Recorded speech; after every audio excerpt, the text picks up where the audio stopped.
સમાચાર સુરતમાંથી સામે આવી રહ્યા છે કે જ્યાં નાસિરનગર ડિમોલેશનના તપાસના રિપોર્ટમાં મોટા ખુલાસા થયા છે। ડિમોલેશન વખતે હાજર 15 અધિકારી અને કર્મચારીઓના નામ પણ સામે આવ્યા છે। સીમાંકન માટે નાસિરનગર ગયા હતા તમામ અધિકારીઓનો એક જ જવાબ છે, અસરગ્રસ્તોને નોટિસ આપી હતી કે નહીં તે અંગે તેઓએ મૌન સેવ્યું છે। રિપોર્ટના આધારે તપાસ સમિતિ કાર્યવાહી નક્કી કરશે અને કમિશનરને આપશે રિપોર્ટ।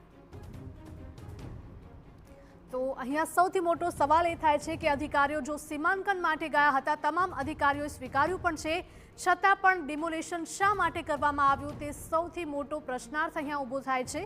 સુરતના નાસિરનગર ભૂતિયા ડિમોલેશન મામલે એક બાદ એક ખુલાસા સામે આવ્યા છે, ત્યારે ડિમોલેશનના તપાસ રિપોર્ટ સામે આવી રહ્યા છે અને ડિમોલેશન વખતે હાજર 15 અધિકારીઓ અને કર્મચારીઓના નામ પણ સામે આવી રહ્યા છે।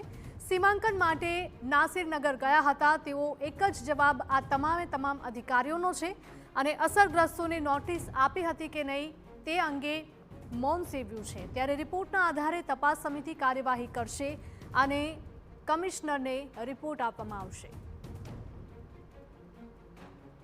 સુરતના નાસિરનગરના આ દ્રશ્યો આપ જોઈ રહ્યા છો કે જ્યાં અનેક મકાનો હતા, બાંધકામો હતા, તે તમામ સંપૂર્ણપણે તોડી પાડવામાં આવ્યા છે। આપને જણાવી દઈએ કે અધિકારીઓએ પણ એવું સ્વીકાર્યું છે કે તેઓ ફક્ત સીમાંકન પ્રક્રિયા માટે જ ત્યાં સ્થળ પર ગયા હતા, તો પછી ડિમોલેશન શા માટે કરવામાં આવ્યું તે સૌથી મોટો સવાલ અહીંયા ઊભો થાય છે, કારણ કે કેટલાય એવા પરિવારો છે કે જે હવે ઘર વિહોણા બની ગયા છે। એટલે જ કપાતની જમીન હતી કે જે ગેરકાયદેસર તેઓએ દબાણ કર્યું હોય એટલે જ કપાતમાં જવાની હતી, પરંતુ આખા મકાનો તોડી પાડવામાં આવ્યા। ઓનલાઈન પર વધુ માહિતી સાથે અમારા સંવાદદાતા બળદેવ જોડાયા છે। બળદેવ, જણાવશો કે ફક્ત સીમાંકન માટે ગયા હતા તો ડિમોલેશન શા માટે કરવામાં આવ્યું તે સૌથી મોટો સવાલ અહીંયા ઊભો થાય છે।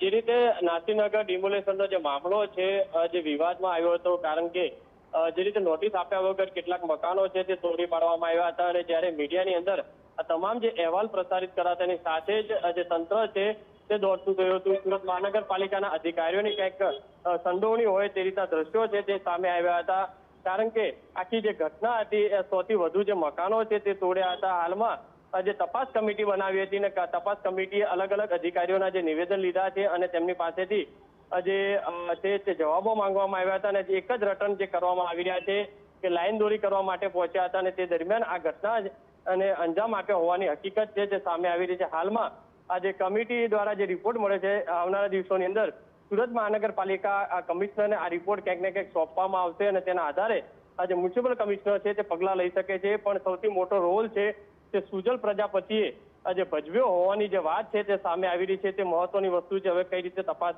કરવામાં આવશે।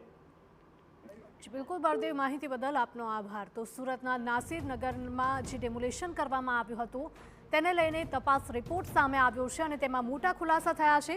ડિમોલેશન વખતે ત્યાં હાજર 15 અધિકારીઓ હતા, તે તમામના નામ પણ સામે આવ્યા છે।